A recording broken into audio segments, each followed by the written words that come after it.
Alright, I'm here with James McGraw, battling the Rockies 2017. We're here to talk about, firstly, the event and also the AFA organisation that James has now brought back to the Flatland scene. So, James, firstly, take us through battling the Rockies. It's real simple. This started about 4 years ago. I actually contacted you, said I want to do this, try to do a video contest, get some people inspired. Winner of the video contest gets to come out to Colorado for free. Didn't matter where they were in the world. We brought riders in, and the video contests were amazing. I mean, the first year was just completely off the charts. The stuff that people were throwing down was unbelievable. It was really exciting to get so many people inspired and, wanting to come to a contest in America. We've always had Voodoo Jam, which is a great event. But, I just always wanted to do my own thing and see if I could do something as well to contribute to the sport. And like I said, we're on year 4. It's going pretty amazing. So what would you say your original goal was with battling the Rockies, and is it achieving that goal? My original goal, as everyone knows, is I'm kind of a hyper spaz who just likes to have fun. And my goal was to get to ride with my friends, get people together and just have a good time riding our bikes. At the end of the day, contest placings don't really matter. None of it really matters. It's about getting the riders together, getting that motivation and that excitement of being around people and seeing tricks that you don't necessarily do, that just you're inspired by them. And that's really what I was trying to do, is just get to ride with my friends and the people that I know all over the world, or in the United States, whatever you want to call it. And it's definitely worked out. I mean, the fact that first year we had like 30 people staying at my house. Yeah, Alex Jumelin made like crepes, and it's like one of the most memorable things I ever have is like him making those crepes in the morning and everybody eating, and then Hector coming in and making burritos or whatever. I mean, it's just been a lot of fun getting the riders together and having a good time and making memories with riders from all over the world. So, in between that 4 years, AFA, you were in the AFA back in the day. Yep. You lived what I call the dream contest back in the day. Some of my favourite contests to watch over the years are the AFA ones.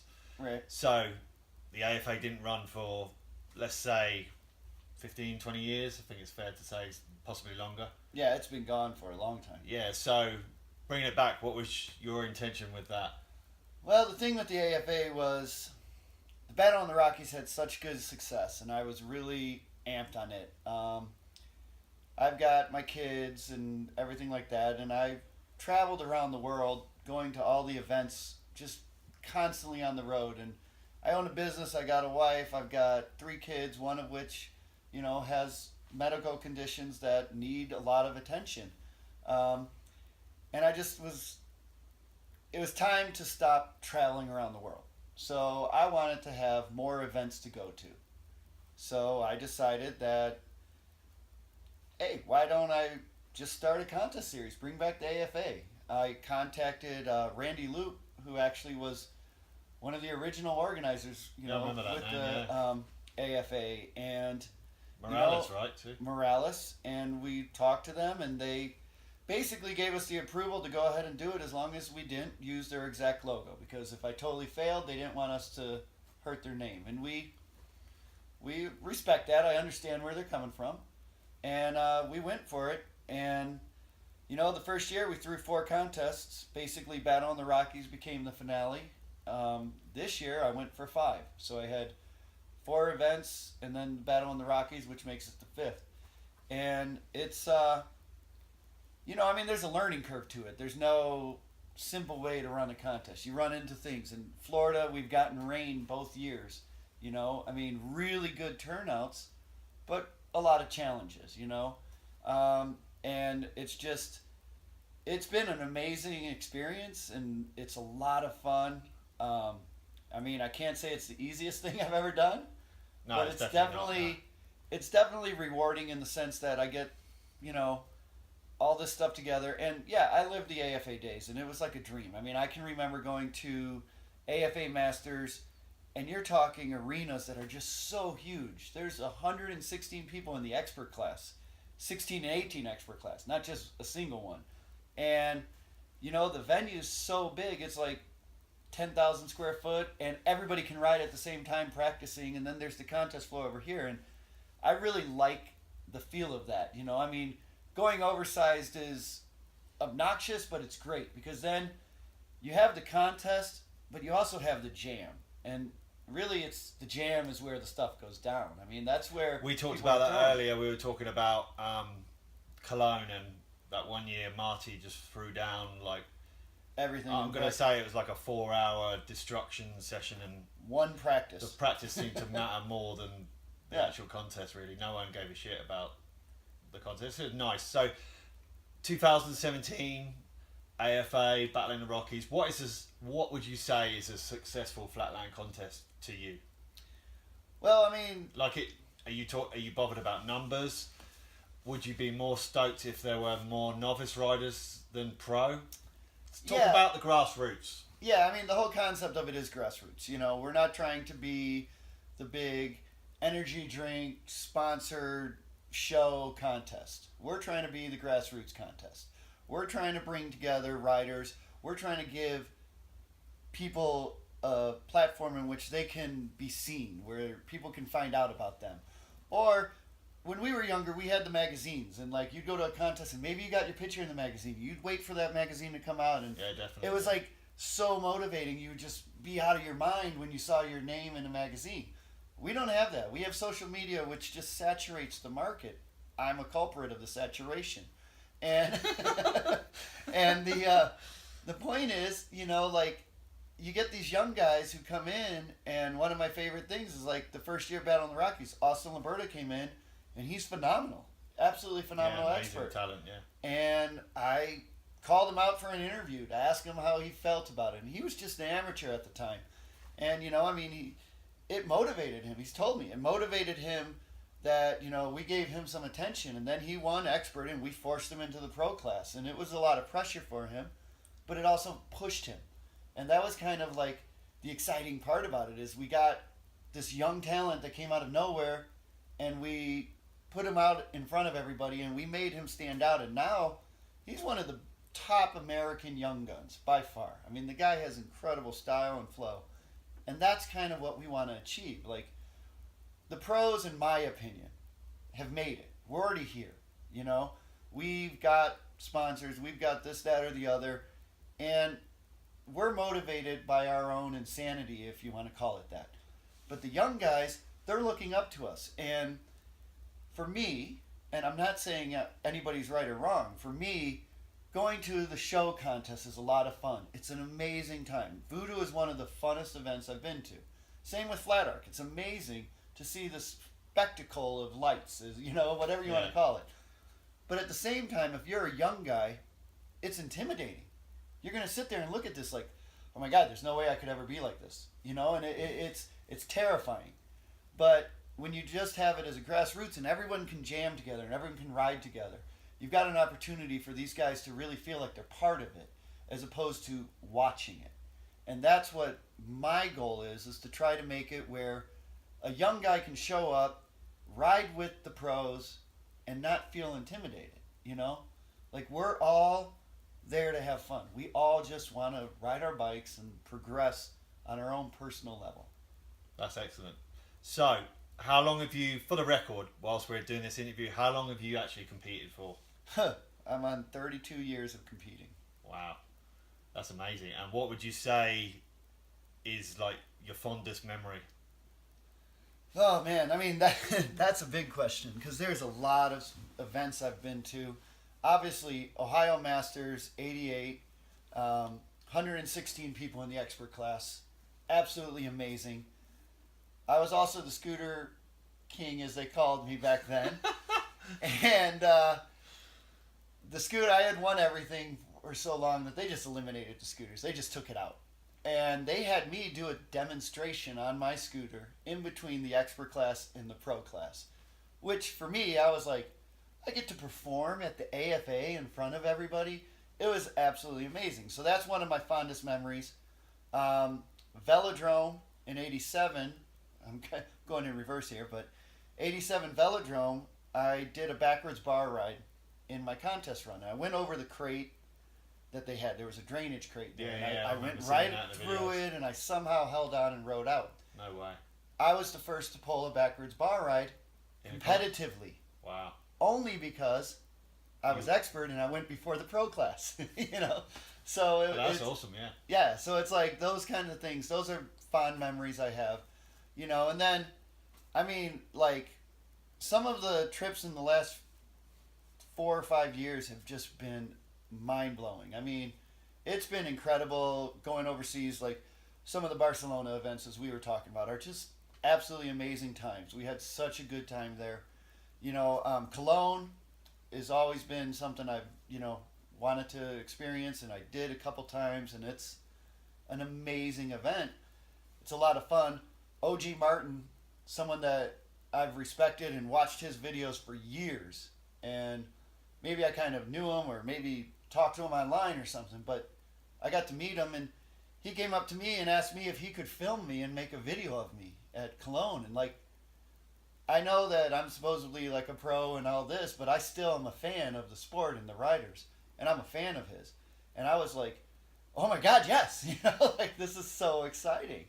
And so, you know, moments like that, I mean, but there's a lot of them. Yeah. But I mean, you know, when I meet certain riders that I just genuinely admire, it's pretty exciting for me. That's awesome. So, Battle in the Rockies 2017, just about to come up. Yep. Moto Sasaki was the winner last year and decided he was busy, couldn't come to the event. Yeah. Talk a little bit about the behind the scenes, like how you arrived at inviting Mates Tucek to the event, because I think the story behind it is pretty cool. Yeah. Well, okay. So Moto unfortunately was unable to make it this year. You know, he's won. He gets the free trip back because the winner gets the trip back. But whatever his business was, he was unable to attend. So I kind of was left in the decision of, I want somebody here. And, you know, Matis is somebody that I watch online, but I also talk with a lot on Facebook. Like, I go to my shop and I try these tricks and I work on them, and I hit a trick and I'll send it to him, and then he'll send me one back saying, oh, look, I did this, and now you try this, James. And I send it, and we just go back and forth. And he's got a lot of the same back wheel ideas I do. His front wheel, I'm not in that world. That's insane. Okay. But his back wheel is absolutely incredible. So, you know, there's a lot of amazing riders, and it's not discrediting any of them, but like, this guy really stands out to me as the right personality and the right person for my event. And it, you know, I just kind of made a decision that I want to have somebody come that maybe isn't going to the contest and so mainstream, but we know is an absolute shredder. Yeah. It's like the first year of Battle on the Rockies, we had Benjamin Hudson show up at my house at midnight in a taxi cab. Yeah. And Dub's like, oh, this guy, you freak out when you see him. And we're like, okay. And he showed up, and the next day we rode with him, and it was mind-blowing.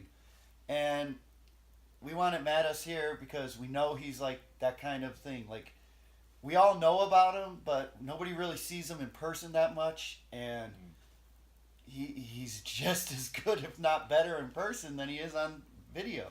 So I made the conscious choice to pick him and bring him here. And it's his first time ever coming to America. And his attitude was, James, I do not care about the contest.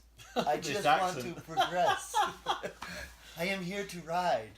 You know, and that to me is really what it's about. The contest, yeah, it's great. We're going to have fun. We'll ride the contest. But these jams so far, you, me, and him on the slab, yeah, that's what it's all are about, memorable, man. That's They're what just, I remember. Yeah. That's what's standing out to me. And he's a genuine guy who just enjoys riding. And that's what I'm trying to be. Brilliant. So, 2018, I know you ain't stopping anytime soon. So, No. What are your plans for the AFA and possibly looking forward battling the Rockies? There's definitely a battle in the Rockies again. And there's definitely another AFA series coming up next year. I've got a line on a lot of events next year. I'm pretty blessed. You know, I grew up in Detroit, and my really good friend owns Modern Skate and Surf in Detroit. It's an epic venue, and it does well for us. So we know we've got a spot in Detroit. It kind of locks in the Chicago crew. It's close enough to the East Coast. It's got some Canada, you know, I mean, it's right in that area. So I really like that venue, but I want to spread out some. You know, we really, really, really badly want to be in California. And I've got some lines on some potential for California. The issue I've always had with Cali is the insurance. They're just a different state. They just have different rules. But I might have found a way through it. And there's a possibility. Woodward? There's a possibility of some other things that I didn't know that. I was just guessing. No, but there's possibilities with adding some other sides of the sport into the AFA and really going back to a full swing event. Yeah, that'd be cool. Yeah. That involves, you know, other So a weekend people. event, basically. Yeah. So I'm trying to get through battling the Rockies this year, and then I'm gonna go into that come, you know, January and really start pushing. But there's definitely going to be another series. You know, the one thing that I do differently is it's probably kind of hard on me, but I take time to talk with people, and I get people involved, like Austin Liberta with St. Louis. You know, I don't live in these states. I don't live there. So as I call it, I need a man on the ground. I've got people who are messaging me constantly saying, hey, can we hold an event in my town? And I say, hey, if you can figure this out, get me an event venue and things like that, we can talk about it. The whole concept behind my AFA is not investing money into a venue, per se, that, you know, people pay thousands and thousands of dollars to rent venues. If you search hard enough, you can find a venue where maybe you pay $500, or maybe you have to pay for the insurance, or you know, or the electric bill for a day, you know, a couple $100.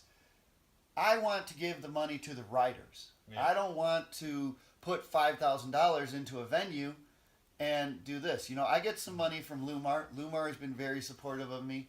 I get some money from other sponsors that support me, and I put that money into the prize money. You know, as crazy as it sounds, we've given away $16,000 this year, you know, throughout the 5 events. Yeah, that's not, yeah. That's a lot of money. Now, that is, yeah. The venues have been oversized, they're massive, and we're not paying for them. And we've got great venues. So a lot of times, it just takes a little bit longer for me to lock down some venues because I'm scrambling and trying to find the best deal that's going to best suit the AFA so that I can continue, as opposed to me getting stuck with taking tons of money out of my pocket and investing it, which in the long run I would not want to do. You know, I mean, I don't mind if I'm a little shy here or there throwing in a couple bucks, but I'm not trying to spend thousands of dollars. I want... Yeah, you don't want to kill yourself. Right, I don't want to kill myself. It's, you know, I got to support my family. Yeah. AFA is my passion, you know, side hobby. Yeah. Yeah, exactly, yeah. It's basically what Flatland is to everybody, I think. Right, and, you know, I mean, I'm 47 years old. I think don't have anything else I need to prove in Flatland. I'm just doing this because it's my passion. It's what I love. I'm not trying to get financially strapped because of my passion. I'm trying to enjoy it. Yeah, you're getting good. Yeah, I'm finally getting good, man. Took a while, but thank you. I mean, when you told me I was finally getting good, I'm like, well, I had to come up with something every year just to throw you off a little bit. It seems to work every year. Every year I come up with something. And that was my one this year. Your face was just a picture. You know, I'm working on it. So, obviously, behind every event, there's more. You're the face of the AFA, I would say. Who are some of the people that you should thank here? Like, definitely got a list. The thing with the AFA is we're like a rock band. There's always a lead singer, and I'm the lead singer. But there are guys behind the scenes, and I give them a lot of props. Todd Carter, absolutely phenomenal. Everyone knows, nicest guy in Flatland.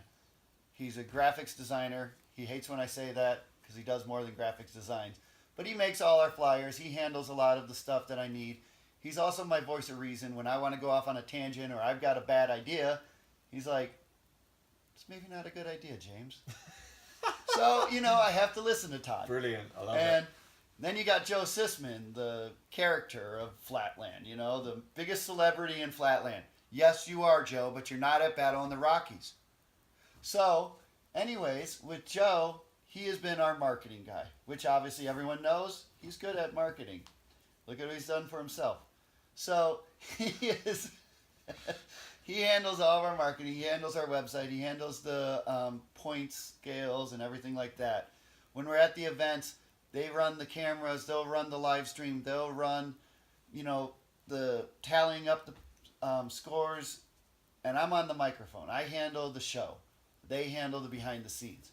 In all honesty, I do these events, but I could not do them without them. Those guys are phenomenal. And then, like I said, this year, Austin Liberta got us the St. Louis spot, which was epic. It was absolutely amazing. I mean, it brought back that vibe of Ohio Masters, a venue that's so oversized and so good of a floor. You could do anything you wanted. You could ride all by yourself, or you could ride with people in a jam circle, but there was no question of having to sit down and not ride. Nobody could complain they didn't have the room to do tricks. Yeah. And that was amazing. We got Leland down in Arizona. He's worked with us, and he's gotten us the venues down there, tied it in with the Tangent Jam crew. Yeah, wasn't that like a regional one last year? Yeah, it was a regional last year, but now it's, we made it a Masters this year. And it's a lot of work, and, it gets stressful, but we did it, and it worked out great, and it was an awesome event, And these guys are some of the behind-the-scenes guys as well, They make it happen for us. Yeah, and that's amazing. Without the man on the ground, there's no way I can do this, Yeah, it makes sense. I use my contacts, I know a lot of people, and that's how we make it happen. That's amazing. So let's wrap this up. Any final words, James? I just I'm grateful for everyone that supports the AFA. Like I said, the messages I get, the young kids that I get, the old guys who are coming out of retirement, like Nitschke and Dave Nuri, and these guys who are messaging me, telling me I'm doing this great thing for Flatland. It really makes me feel great. It's an honor to be able to do this, and I'm just grateful for the people that support us, and we're going to continue to do it. It's something that we're doing from the heart. We're not doing it for any other reason but to just be able to ride with people, and it's really amazing to see the people that support it.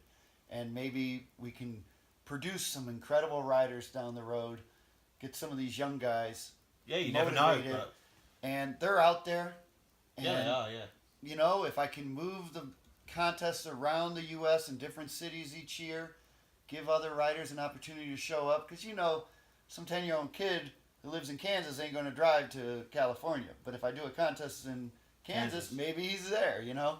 and then we find out about him. So just keep doing what we're doing and hope that we come across some amazing talent, and everybody that supports us, they've got to know that we're just trying to do something positive in America and have some fun and give everyone an opportunity to get together.